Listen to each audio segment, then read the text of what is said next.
வணக்கம் நேர்களே, நான் உங்கள் ஆஸ்ட்ரோ பூர்ணா, என் கணித ஜோதிடம் மற்றும் ஆன்மீக பரிகார ஆராய்ச்சியாளர் மற்றும் ஒரு புது பதிவுல உங்களை எல்லாரையும் சந்திக்கிறதுல மகிழ்ச்சி அடைகிறேன். இன்னைக்கு நம்ம ஒரு சிறப்பு பதிவாக சனி வக்ர நிவர்த்தி, அதாவது வருகின்ற இந்த நவம்பர் மாதம் 16ஆம் தேதி அந்த சனி பகவான் கும்ப ராசியில வக்ர நிலையிலிருந்து இயல்பு நிலைக்கு திரும்புகிறார். இது நாள் வரைக்கும் பின்னோக்கி நகர்ந்துட்டு இருந்த அந்த சனி பகவான் இப்போ தன்னுடைய இயல்பு நிலைக்கு மாறுகிறார். இந்த மாறக்கூடிய அந்த சனி பகவானுடைய வக்ர நிவர்த்தி வருகின்ற மார்ச் மாதம் 29ஆம் தேதி வரை அந்த கும்ப ராசியிலேயே பயணிச்சிட்டு இருக்கிறாரு இயல்பு நிலையோட.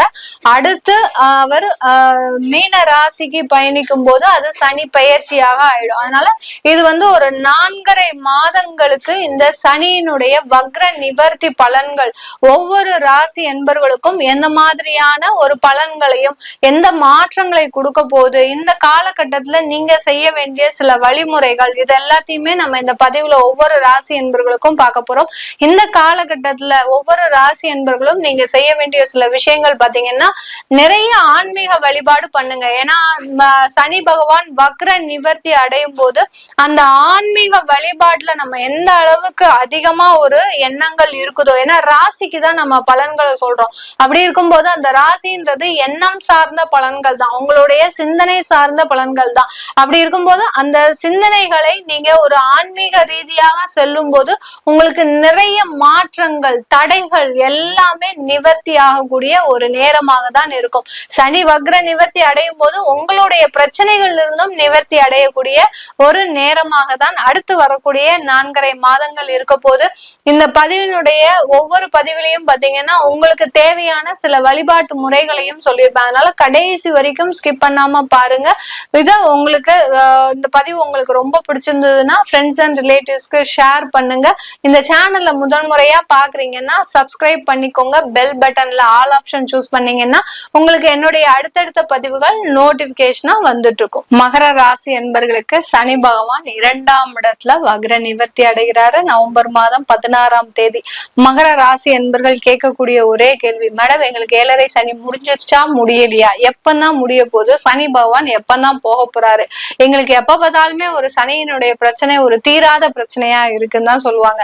இத்தனைக்கும் இந்த மகர ராசி அன்பர்களுக்கு ராசிக்கு அதிபதியே சனி பகவான் தான். அதனால அந்த சனி பகவானுடைய அந்த ஒரு மிகப்பெரிய ஒரு தொந்தரவு இவர்களுக்கு இவர்களுடைய வாழ்க்கையில கடந்த ஒரு 5 வருடங்களாக இருந்துட்டு இருக்கு. 5 வருடத்திற்கு மேலாகவே சில பேருக்குலாம் இருந்திருக்கு. ஏன்னா அவர்களுக்கு சனி திசையே நடக்கும்போது இன்னும் வெறிகொண்டு ஆடும். அந்த சனி பகவானுடைய ஆட்டம் மிக தீவிரமாக இருக்கும். அந்த மாதிரிலாம் இருக்கக்கூடிய இந்த மகர ராசி என்பவர்களுக்கு சனி வக்ர நிவர்த்தின்றது ஒரு மிகப்பெரிய ஒரு நல்ல விஷயம்தான். இந்த விஷயத்தினால உங்களுக்கு நல்ல நல்ல ஒரு முன்னேற்றங்கள், குடும்பம் ரீதியாக அப்படி இது மாதிரி வச்சிருந்தேன் மேடம் அந்த குடும்பத்தை, இப்ப கண்ணாடி சிதறின மாதிரி சிதறி போச்சு.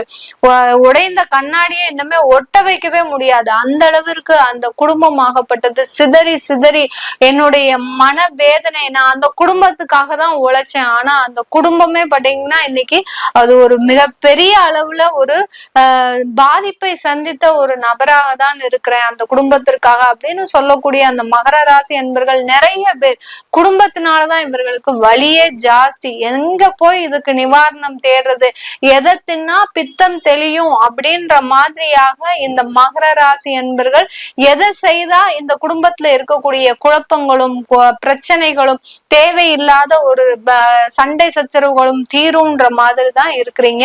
இவர்களுக்கு எல்லோருக்குமே இந்த நவம்பர் மாதத்திலிருந்து அந்த குடும்பம் சம்பந்தமான சில பிரச்சனைகள்ல இருந்து சனி பகவான் நிவர்த்தியே கொடுக்க போறார். சனி பகவான் நீதிமான்.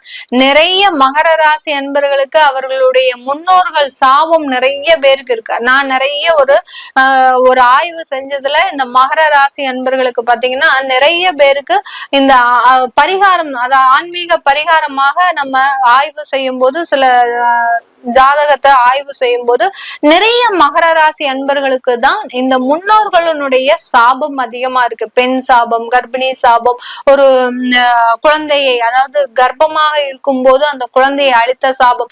நம்ம இந்த காலத்துல என்ன பண்றோம், நம்ம ஒரு தேவைக்குன்னு அளவு குழந்தைய பெத்துக்கிறோம், அது வேண்டாத போது அதை அழித்து விடுறோம். அந்த ஒரு உயிர் ஜனிச்சிடுச்சு, அங்க அந்த கருவறைக்குள்ள ஒரு உயிர் ஜனிச்சிடுச்சுனாலே அதை நம்ம அழிக்கிறதே நம்மளுக்கு ஒரு பாவம் தான். அந்த பாவமே நம்மளுக்கு ஒரு முழுவதுமாக ஒரு தோஷமாக மாறி அந்த தோஷம் இவர்களை இடைவிடாது துரத்திட்டு இருக்கு. அந்த அளவிற்கு இந்த மகர ராசி அன்பர்கள் எதுல பாதிக்கப்படுறாங்க அப்படின்னு இருக்கும் போது நம்ம ஆய்வு செய்யும் போது நமக்கு அவங்க இந்த முன்னோர்கள் சாபத்தினாலதான் நிறைய பேர் பாதிக்கப்படுறாங்க.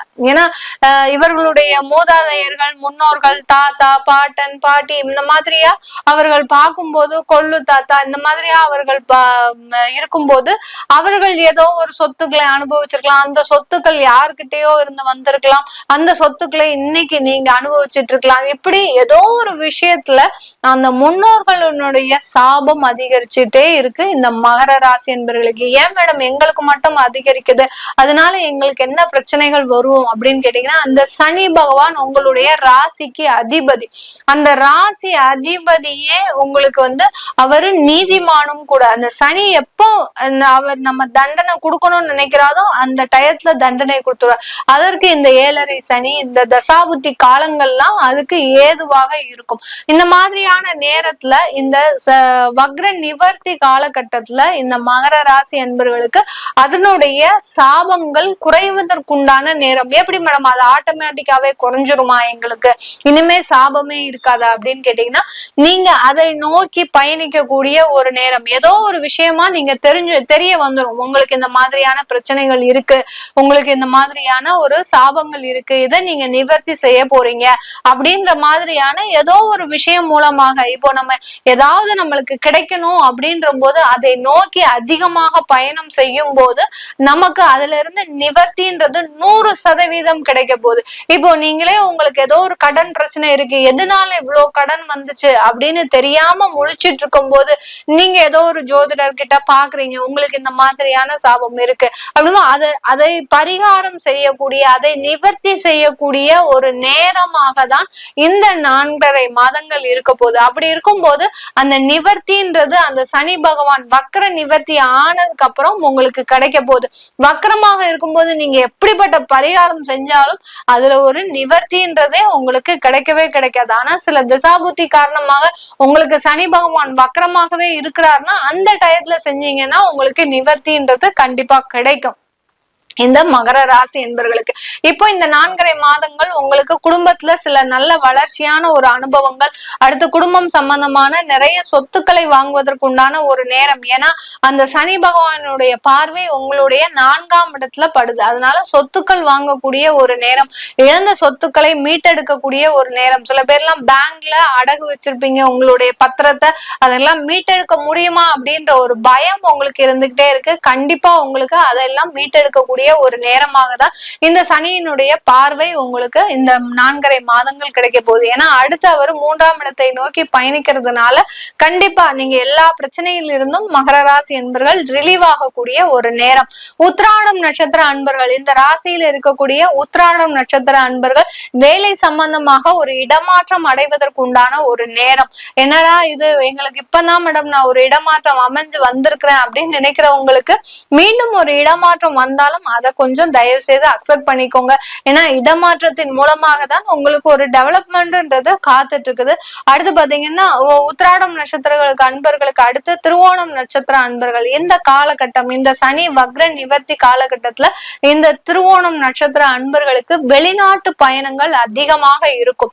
இந்த 4.5 மாதங்கள்ல அப்படியே என்ன சொல்றது, உலகம் சுற்றும் வாலிபனாக அப்படியே சுத்தி சுத்தி வந்துட்டு இருப்பீங்க. ஒரு இடத்துல நிலையாக இருக்க முடியாது. ஏன்னா நீங்க இப்பதான் இப்பதான் வருமானத்தை சம்பாதிக்கக்கூடிய ஒரு நேரம். அதனால அந்த நிறைய இடத்திற்கு ஒரு சுற்றுப்பயணம் மேற்கொள்ளக்கூடிய ஒரு வேலை சம்பந்தமாக இருக்கக்கூடிய பிசினஸ் சம்பந்தமாகவும் நீங்க ஒரு அலையக்கூடிய ஒரு நேரமாக இருக்கும். அதனால கொஞ்சம் அலைக்கழிப்பாக இருந்தாலும் அதுல வருமானம்ன்றது உங்களுக்கு கண்டிப்பாக இருக்க போகுது. அடுத்து அவிட்டம் நட்சத்திர அன்பர்கள், இந்த மகர ராசியில இருக்கக்கூடிய அவிட்டம் நட்சத்திர அன்பர்கள், இந்த காலகட்டம் உங்களுக்கு தொழில்ல நிறைய வருமானங்கள் லாபங்கள் கிடைக்கக்கூடிய ஒரு நேரமாக இருக்கும். தொழிலில் செய்யக்கூடிய புது புது முயற்சிகளும் உங்களுக்கு ஒரு நல்ல லாபத்தை கொடுக்கக்கூடிய ஒரு மாதமாக தான் இந்த 4.5 மாதங்கள் இருக்க போகுது. இந்த மகர ராசியில இருக்கக்கூடிய பெண்களுக்கு எல்லோருக்குமே நல்ல ஒரு புத்துணர்ச்சியான காலகட்டம். குடும்பம் சம்பந்தமான பிரிவினைகள் எல்லாமே மீண்டும் சேருவதற்குண்டான ஒரு நேரம். அடுத்து மறுமணம் செய்துக்கணும் அப்படின்னு விருப்பப்படுறவங்க தாராளமாக இந்த காலகட்டத்துல மறுமணம் செய்துக்கலாம். அடுத்து புதிதாக தொழில் தொடங்கக்கூடிய வாய்ப்புகள், இது எல்லாமே கூடி வரக்கூடிய ஒரு நேரமாக தான் இந்த மகர ராசி பெண்களுக்கு இருக்க போகுது. இது எல்லாமே நம்ம கோச்சார நிலவரப்படி பலன்களை சொல்லிட்டு இருக்கிறோம். உங்களுடைய தசாபுத்தி பலன்களை தெரிஞ்சுக்கணும். அடுத்து உங்களுடைய இந்த சனி வக்ர நிவர்த்தி அடையும் போது, ஏன்னா இந்த மகர ராசி என்பவர்களுக்கு அடுத்து 3ஆம் இடத்திற்கு பெயரும் போது எந்த மாதிரியான ஒரு மாற்றங்கள் இருக்கும் அப்படின்னு தெரிஞ்சுக்க விருப்பப்படுறவங்க கீழே இருக்கிற நம்பருக்கு வாட்ஸ்அப்ல அப்பாயின்மெண்ட் வாங்கிக்கிட்டு நீங்க என்கிட்ட கன்சல்ட் பண்ணிக்கலாம். அடுத்து உங்களுடைய குழந்தைகளுக்கு நியூமராலஜி படி பெயர் வைக்கணும். உங்களுக்கு குழந்தைகளுக்கும் அடுத்து தேவைப்படுறவருக்கும் அந்த ஜாதகம் எழுதணும் அப்படின்னு விருப்பப்படுறவங்களுக்கு PDF மூலமாகவும் ஜாதகம் தரோம், நோட்டு மூலமாகவும் ஜாதகம் தரோம். அதனால அந்த விவரத்தை தெரிஞ்சுக்கணும் விருப்பப்படுற கீழே இருக்கிற நம்பருக்கு நீங்க போன் பண்ணி உங்களுடைய விவரத்தை தெரிஞ்சுக்கலாம். உங்களிடமிருந்து விடைபெறுவது உங்கள் ஆஸ்ட்ரோ பூர்ணா. நன்றி, வணக்கம்.